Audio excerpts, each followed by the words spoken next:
All right. Well, welcome everyone. Thank you for making it to today's Distance Learning with Common Sense. My name is Merv Lapus. I'm the Vice President of Common Sense Education and National Partnerships. I am so excited to be here today. I want to introduce my colleague, friend over here, Tony. Tony, can you give a little intro to who you are and maybe like the one thing that you hope folks will get out of our little discussion today? Definitely. I'm really excited to be here, especially to be having such an important and timely conversation with an organization like Common Sense. My name's Tony Weaver Jr., and I am the executive director of an organization called Weird Enough Productions. At Weird Enough Productions, we use superheroes and comic books for literacy, social emotional learning, and digital citizenship. So at Weird Enough, we developed an original comic series called The Uncommons that tells a story of a group of hesitant heroes that have to save each other to save the world.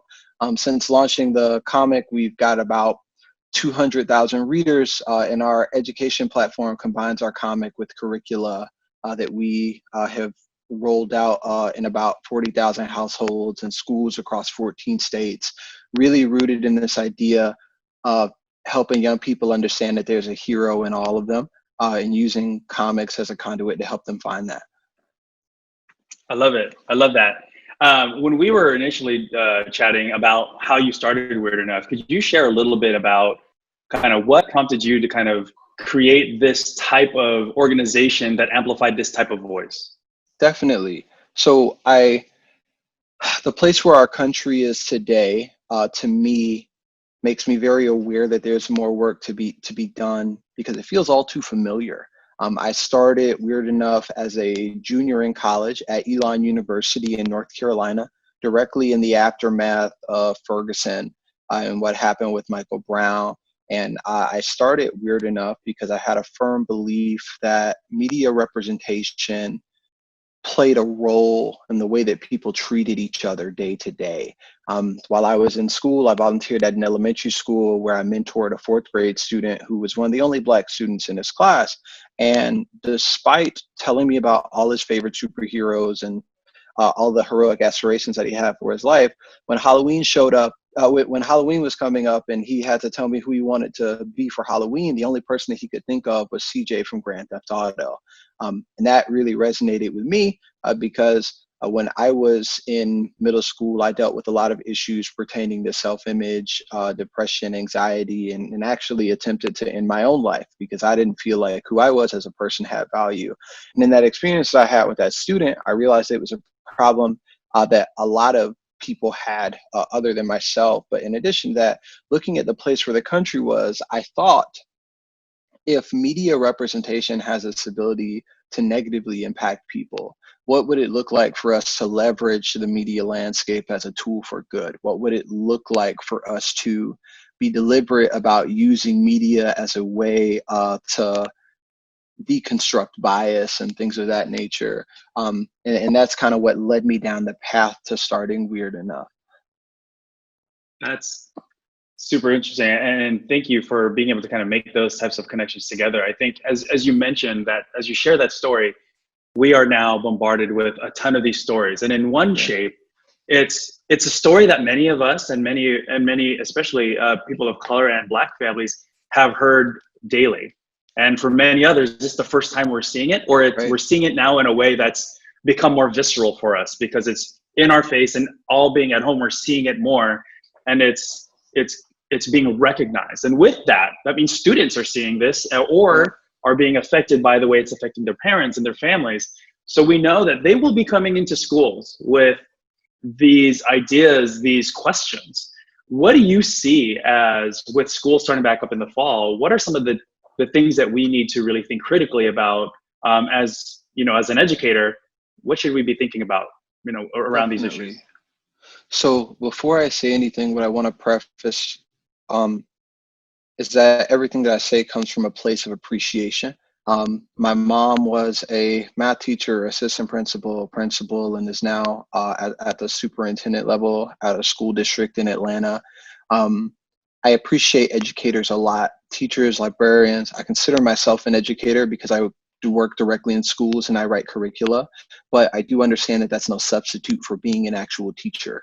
So nothing that I say is meant to be a teacher should blank, because I feel like there's nothing that upsets a teacher more than when someone that has not had to stand in front of those 20 to 35 kids for 6 hours every day has the audacity to say something about what that person should do. I don't think it's that. What I try to do is observe. What I try to do is observe and make and make clear statements about what I see. And what I believe is that what educators need to keep in mind when we get back to school is that whatever normal we had before we left wasn't that normal to begin with, and we don't really have that normal to go back to. Does that make sense? Yeah. When we think about what young people are experiencing, what we have to keep in mind is that number one, they were ripped away from their friends, teachers, and support systems by COVID-19, right? So for me, especially when I was in middle school, going through that weird teenage rebellion phase, my friends were my refuge. I could talk to my teachers about things that I couldn't talk to my parents about. The relationships that I had with my teachers were really important, and to have that yanked away immediately is something that I think impacts a person. Like, it impacts adults, right? There are adults that are going stir crazy right now just from having to work at home. Imagine for a kid's like, listen, I don't even get to leave the house that much. School is one of the only places I really get to go. Yeah. And now I can't do that. I can't go there. From a learning perspective, that does something, because we know that due to summer slide, students are capable of losing half of what they learned during the year over the course of the summer. But we're looking at a scenario where kids already lost half of the year to distance learning, or probably closer to 30% of the year due to distance learning. So they only learned 70% of what they could actually grab anyway. And then they lose half of that over the course of the summer. When we walk back into class, kids are going to be in a completely different place mentally. And that's before you add the stress of, hey, is our district actually implementing social distancing protocols that are going to work and keep me safe? Because to be completely honest with you, I wouldn't be concerned about learning if I had to walk into school. I'd be concerned about, am I going to get sick? Like, where's my desk placed? Did we spray the desk down? Are we good? Don't touch me. Can we? I would think about all of that. And that's what we're dealing with at a base level. Yeah. Then kids go home because of distance learning that's not accessible to 35% of students in the US anyway, because they don't have that technology access. And the technology that we do have, our phone, social media, and stuff like that, suddenly gets flooded with pictures, videos, and recordings of Black people being assaulted, brutalized, and killed by the police. That does something. You can't, all those things happening back to back to back to back, and now I got to go walk back in school and you expect me to learn? There's no way that normal is going to exist anymore. And I'd argue that the normal that we had was pretty inequitable in the first place. So I'm not too sad to see it go. But there's a lot. Students are processing so much. Yeah, so with that, I think it'd be great. So one of the things that we talked about is, as we're thinking about these frameworks that kids are going to have to come into and that educators have to consider. So one, like you mentioned, just the safety aspect of it. And, COVID-19 is still very much there. But then now we've got these compounded issues of what does it mean now as we look at racism or being anti-racist, or looking at then the systems that our kids are coming into, where maybe these systems weren't built for all kids. I would love to dive deeper into that. One of the things that we talk about when we even just introduce this conversation, where social emotional learning has become a term that has been thrown around really effortlessly these days. I mean, I would say it's become one of those buzzwords that schools say, oh yeah, we focus on social emotional learning. But there are some characteristics within that specifically that I know that we were talking about earlier that really cause pause. And again, this isn't to say that you all are bad and not doing it right, but it's to recognize that the way we're doing it, and in the system that we're doing it, in many cases aren't really serving all of our kids, and you have a particular perspective as to why. And I'd love to hear a little bit more about. Did you hear it? Okay, go. Say it one more time. Yeah, I can hear you again now. Okay, yeah, sorry about that. Yeah, so the the feeling as we look at social emotional learning, and we've heard it being addressed in so many schools, but recognizing that the way that social emotional learning is being implemented is not necessarily being implemented in a way that supports all kids. And again, this isn't all schools flat out, but within the structure that schools have been built, and the way that schools have kind of looked at the way that they not just instruct learning, but then instruct character, instruct social emotional learning, the way that we teach it might be missing a number of kids based on their own realities. And some of the things we were talking about earlier, there were some specific ones that really kind of called out to you. I'd love for you to share that. Definitely. So social emotional learning is something that's very important to me. And it's been important to me before I knew that that was the word for it. So as I shared earlier, when I was in school, my mental health was not always in the best place. And as I look at what students are dealing with today, my thought is always, I just want to make sure that they're okay in here. Like I want to make sure that when you look in the mirror, you love what you see. And when I think about social emotional learning, I think of it as a research, data driven, and pedagogy based way to get us there. And when I reflect on what social emotional learning has become, it seems that everybody recognizes its importance. But instead of doing the work, instead what we do is we find buzzwords to hide behind. I think that we either go very, very macro or we go very, very micro when the solution should be somewhere in the middle. So sometimes we go macro where people will essentially say, hey, social emotional learning is important. We need teachers to feel prepared to support their students. The way that teachers should be prepared to support their students is that they should teach and be in buildings where they feel supported by the administration in order to support their students. So some people go, social emotional learning, oh, that's a culture thing. The way that we handle culture is from the administration down. So we're gonna create, so we're going to do some culture stuff. We're going to do some PD, a couple of team building exercises, and that'll get us there so the teachers feel comfortable, and then they can support kids. So some people do that. They're like, SEL is important. Let's have a staff retreat at the beginning of the year, and we'll talk about our feelings, and that should help. Or they go really, really micro, where they say, okay, on an individual classroom level, what do we want our students to have that ensure them that ensure that they're going to be successful? So we'll say we need kids to have resilience because things aren't always going to go their way, and we need to make sure that they're resilient because I need you to keep trying and persevering even when things don't go your way. And we'll say I need you to practice mindfulness because you throw temper tantrums sometimes, and in real life you can't do that. So I need you to be mindful about what you're feeling and why, so that when you have the urge to throw a tantrum, you won't, and you'll be able to process your feelings in whatever way. So take your 10 deep breaths, or go journal about it, or write about it, or wait until you get to an adult that you trust you can talk to about it.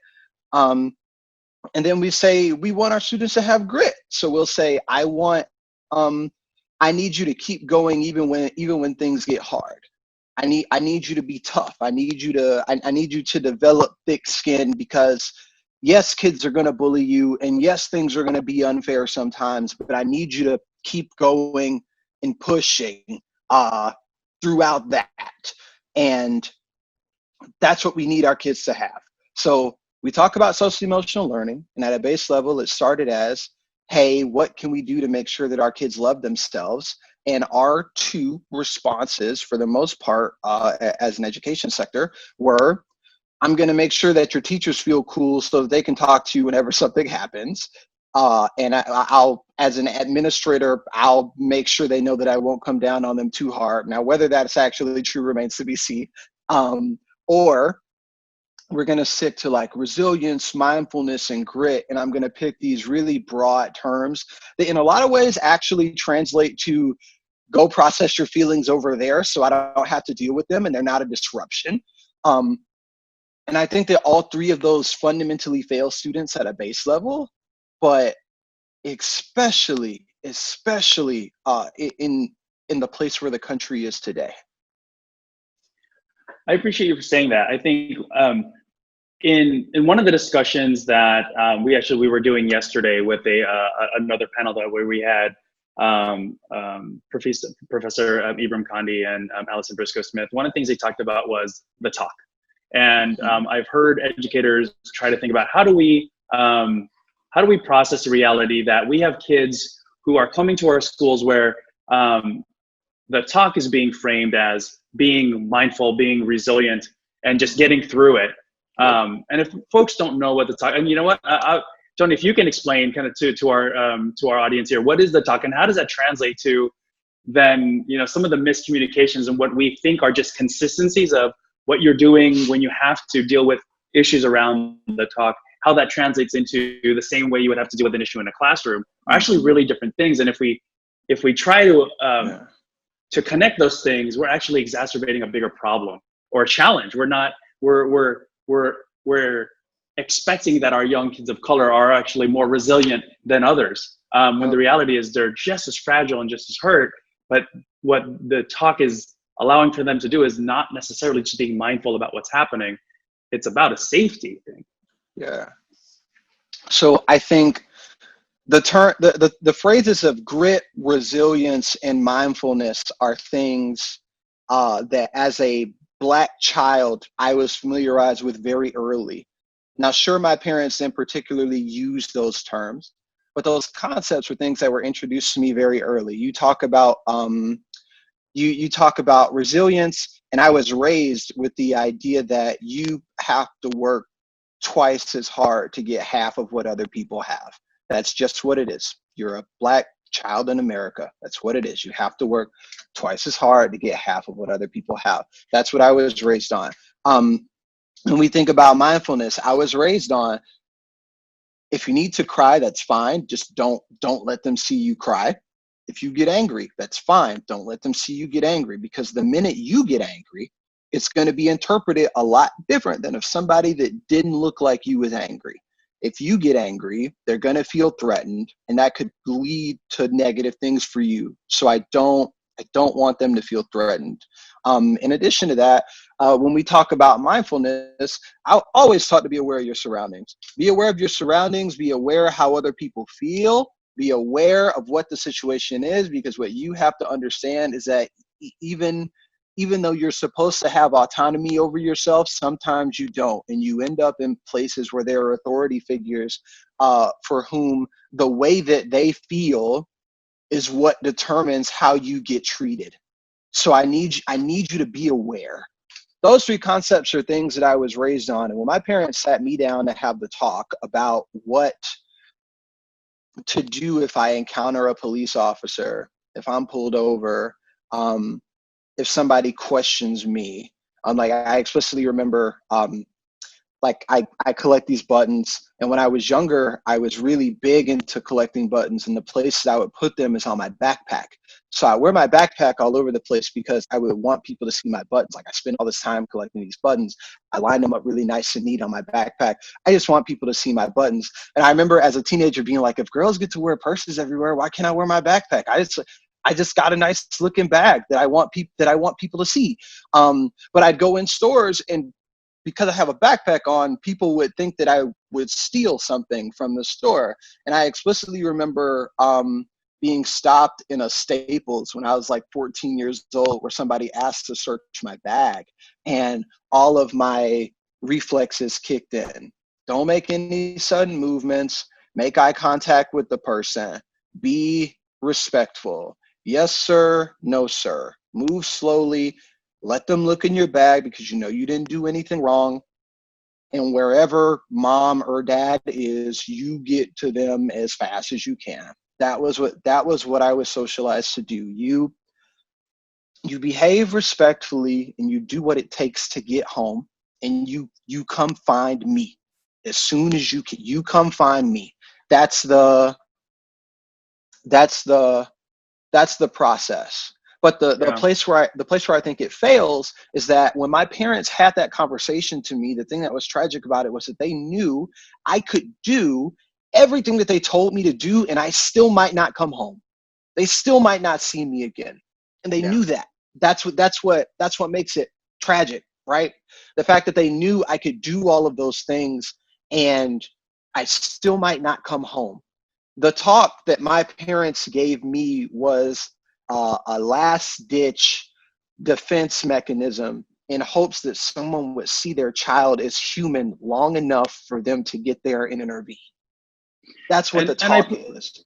I appreciate you sharing that. And the reason why I wanted to bring this connection into the way that we then see our experiences in school is No. sometimes kids feel that the way that schools are run or that they see them oftentimes make them feel like they're often being policed at school. That Agreed. the way that we're bringing these structures down, there's been plenty of studies where they'll have educators kind of look at a classroom of young kids of mixed races and then say, okay, tell me all the times you see something being done bad in the room. And you see them staring, and no kids were doing anything bad, but what they were really measuring was their focal points, and how their eyes would typically go to kids of color more often than it would go to non-white, to non-kids, to white kids. It's like they were expecting to find more issues there. And then to see then exacerbated by even some of the curriculum that's taught. Oftentimes the curriculum is taught more about the oppression that's been put onto communities of color, especially Black communities, but not necessarily the resistance that those communities and that their ancestors had to fight back and to show that this isn't right, right?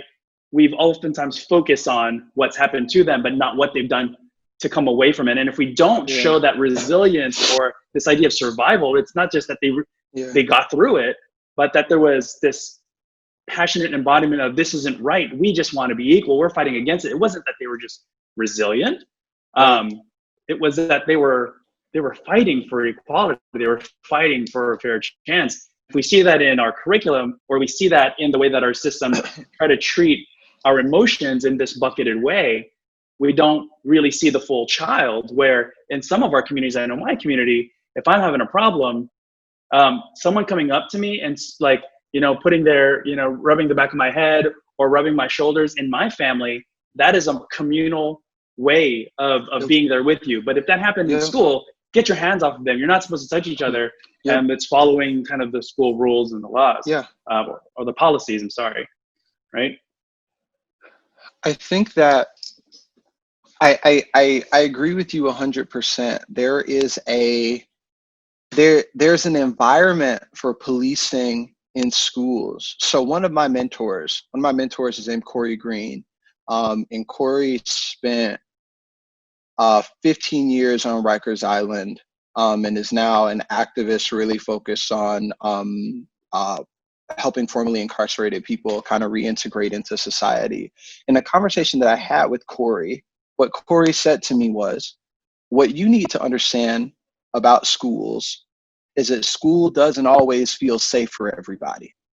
And it really made me reflect on my experience, because I went to school in the district where my mom was a principal and still had teachers accusing me of cheating, still dealt with racism from both my teachers and my peers. And my mom was an extension on the phone in the front of the room. School, the public education system has always in some way felt at least a little bit safe from me, because even if I can't trust the system itself, I can at least trust my mom. And if something goes left, I can go talk to my mom And my mom will hop on the phone and talk to whoever she needs to talk to because she has that status. But for students that don't have that connection, in a system where you feel like you're being policed and vilified just for existing, that does something to somebody. And Yeah. I think that's why a lot of the SEL focus and buzzwords that we use fall short, because I think that our current SEL strategies place the responsibility on students to learn how to thrive in a world that fundamentally doesn't value them. And when my parents had that talk with me about survival, it made sense because my parents don't have that systemic power or institutional power. So them teaching me to survive makes sense because it's a last ditch effort. But when you are the system itself, you make the rules, you develop the policy. Like you look at a stat that says that Black girls are suspended at twice the rate of their white peers for the same offenses. Somebody got to be suspending them. There's not some random phantom boogeyman showing up with write-up slips suspending Black girls. It's the people that are in the schools in the first place. So when schools, as the system itself, make a decision to say, well, instead of promoting systemic change or doing what we need to do to address our role in this, instead, we're going to give you the tools to survive in a system that I know I'm complicit in, but I'm going to teach you how to navigate it. And maybe if you're lucky, you will manage to make it. And that's where I think it falls short. So on that, we are at time, but I want everyone to know that this is a big conversation. And the point of this conversation was, one, to really introduce the ideas so that we can get you guys really thinking about your own practices and what you can think about how you bring in kids. Because as much as Tony shared his story around, the talk was much more really around, I just want you home safe, right? Part of it was also, if you can do this, you might be seen more as human, right? And then they will make sure, and that less can happen to you if they see you as human and not subhuman, right? And we just want to make sure you do everything you can to be safe. That's part of what those procedures do. But I think when we talk about SEL, part of SEL is meant to see the humanity in each of us. What makes us who we are, and really how do we better understand the way our kids grow up and what their needs are. So we really need to push ourselves to push past some of the systemic practices that are just things that we are complacent with, like you mentioned, and start to think about strategies or ways that we can bring administration, bring ourselves, and even bring our kids to be able to really find real opportunities to really feel supported as a holistic appreciation for who they are, and not necessarily just kind of meeting the buzzword needs or meeting the basic policies that have been put down on them. So with that said, Tony and I, we put together a bunch of different lists, a bunch of different links that we were going to make sure to put on this slide deck. There's something else, Tony, I don't know if you've heard of The Great Unlearn. Recently, there's I'm misplacing her name, but she essentially created this letter that you can take, that you can send to your districts or to your educators, that talks about how we need to start looking at unlearning some of the things that we've already put in practice for hundreds of years in our education system, and really think about how we better represent the stories, the history, and the people that represent the community that's in there. And it's really interesting way of being able to look at a top-down approach in support of dismantling for the sake of putting it back together in the way that's best for all kids. So I encourage you to check that out. But is there one thing that you want to leave us with for the folks that are here on the call today? I really think that people should start having honest conversations in their schools about social emotional learning. Objectively, what are we doing? Beyond the buzzwords, beyond the one-time workshops or meetings, what is our comprehensive policy on how we're going to support our kids? Awesome. Well, with that, thank you everyone for joining. Thank you, Tony, for your time and your message. And we hope to see you guys again soon.